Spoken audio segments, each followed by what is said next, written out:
L'Eiger, un sommet mythique qui me fait rêver depuis bien longtemps. Pour cette ascension, nous avons choisi la face ouest, considérée comme l'itinéraire le plus simple de la montagne. Mon approche reste fidèle au minimalisme, mais au vu des terrains relevant du domaine de l'alpinisme, un équipement de base est nécessaire. Une corde pour les rappels, des crampons, un piolet et un casque. Une chute de neige tardive tombée la veille nous a conduit à aborder ce challenge en sachant que le sommet ne serait peut-être pas atteignable. Look at this guy, this crazy dude, going up there, woo woo. Et alors que nous atteignons le premier passage technique, nous abordons cette ascension étape par étape. Ouais, 2009 et puis on sera vite à 3000 au deuxième baby spot. Yes, toi tu penses t'attacher ou... Maintenant que t'as vu les autres faire. Non, je pense pas. Ah, la corde c'est plutôt grippy. Ouais. Elle est un peu élastique aussi. Moi je le vois vraiment comme rando avec chef quoi. Ouais, pareil. Ouh.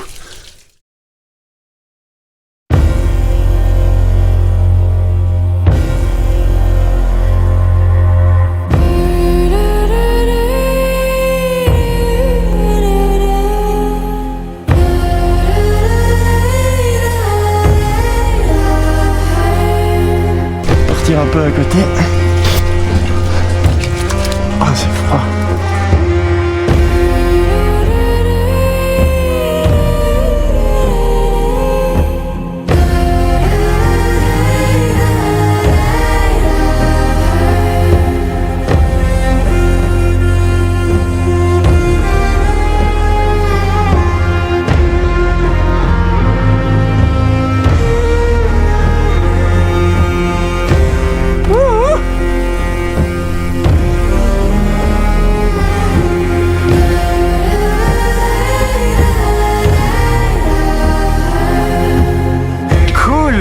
Ça, c'est fait.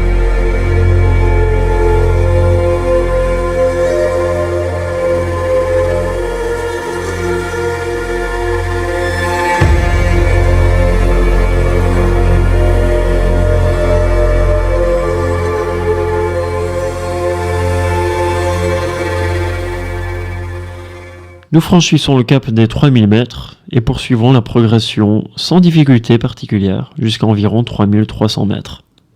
À cet endroit, nous rattrapons des base jumpers en train de se préparer pour un saut en wingsuit depuis le célèbre obélisque. Responsibility once it leaves your hands. That's what I said yesterday. Yeah, boys. You crazy dudes. You're crazy. Yeah. Il a 22 ans lui. Sorry, buddy. Can I get check? Yes, please.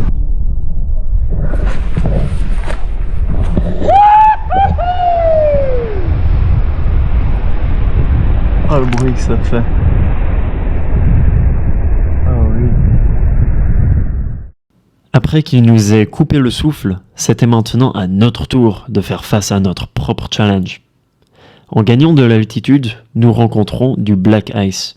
C'est une fine couche de glace formée sur la roche, souvent indiscernable d'une simple roche humide, ce qui rend la lecture de l'adhérence presque impossible, quoi.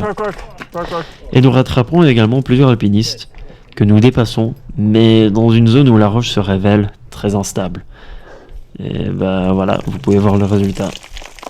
What's your feet? Are you okay?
Ce mélange de black ice et de neige, bah justement, nous a beaucoup ralenti.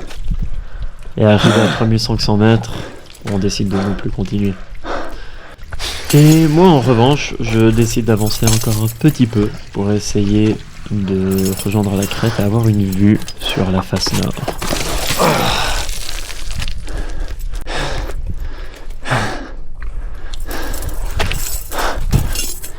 Tu zigzags, tu zigzags, tu zigzags.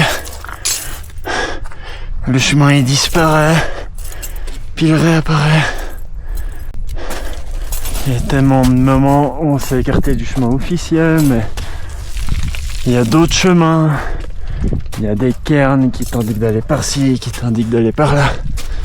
C'est pas évident. Je passe beaucoup de temps à chercher par où aller. C'est infernal. C'est long. Et ensuite, il y a la fatigue qui s'installe.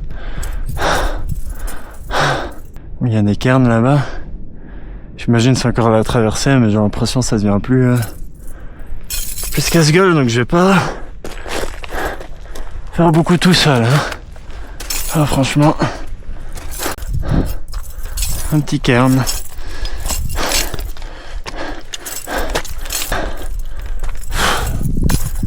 Bah écoutez, c'est juste tout le temps pareil. Et je vais pas rejoindre la crête. Et ça se couvre. Non, non. Là, ça se couvre trop. Là, c'est le moment de descendre.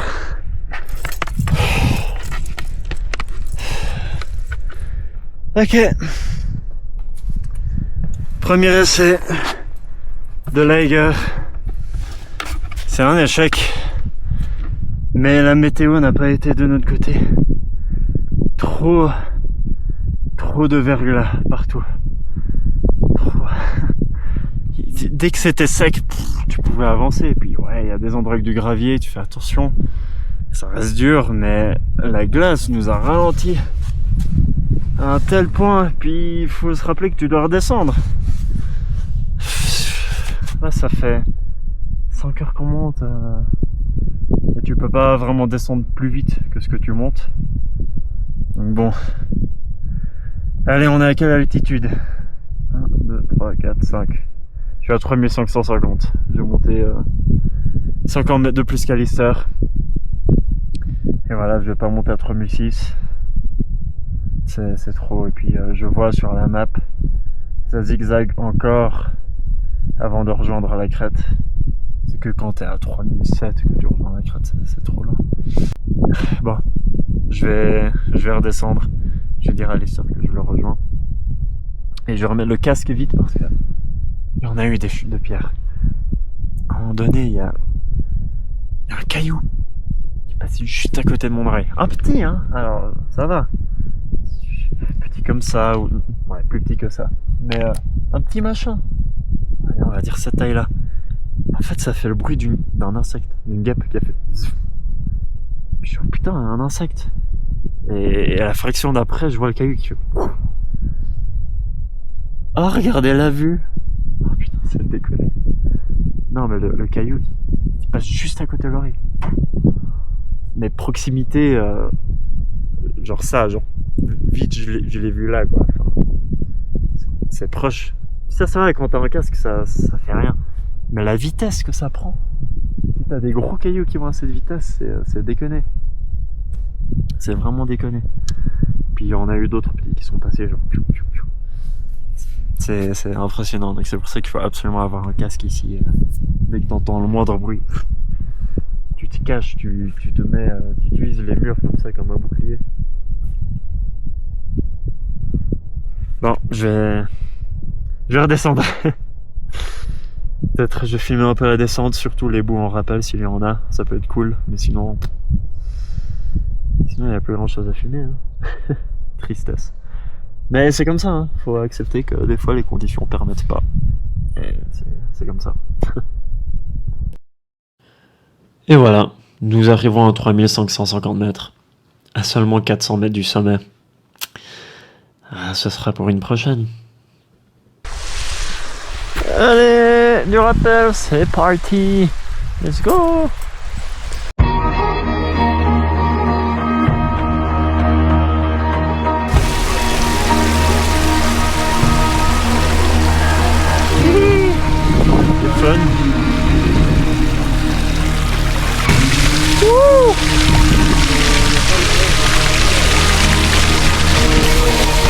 suis complètement mouillé.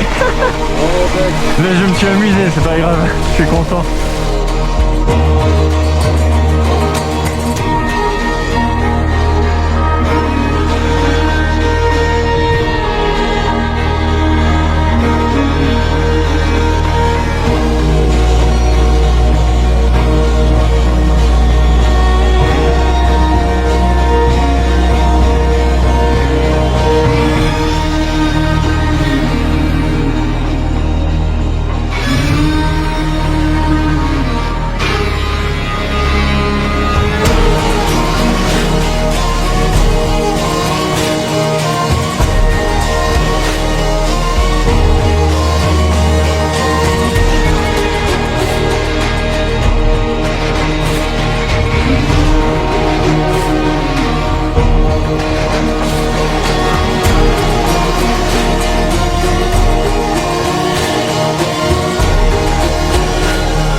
Super. Trop drôle. Et vous savez, lors de cette tentative, nous avons pu voir et franchir les passages qui m'inquiétaient le plus. Donc le passage avec la corde, entre 2900 et 3000 mètres d'altitude, les sections plus raides au-dessus de l'obélisque, où nous avons eu du black ice. Mais finalement, au-delà de 3500 mètres, la montagne devient moins raide. Donc nous avons pu franchir les passages qui m'inquiétaient le plus. Bon, et au final, ce qui nous a bien ralenti, c'était la présence du black ice, où nous avons perdu la majorité de notre temps. Et nous avons fini par interrompre l'ascension face à l'arrivée de ce nuage menaçant et de l'annonce de conditions qui se dégradaient.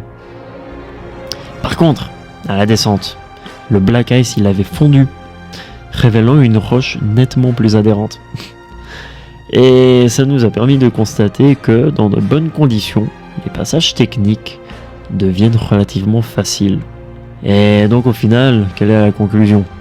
Eh bien, c'est très encourageant et ça nous indique que si la condition le permettent, les côtés techniques de ces montagnes sont tout à fait abordables pour nous. Donc espérons de meilleures conditions lors de notre prochaine tentative et on se donne rendez-vous en été 2026.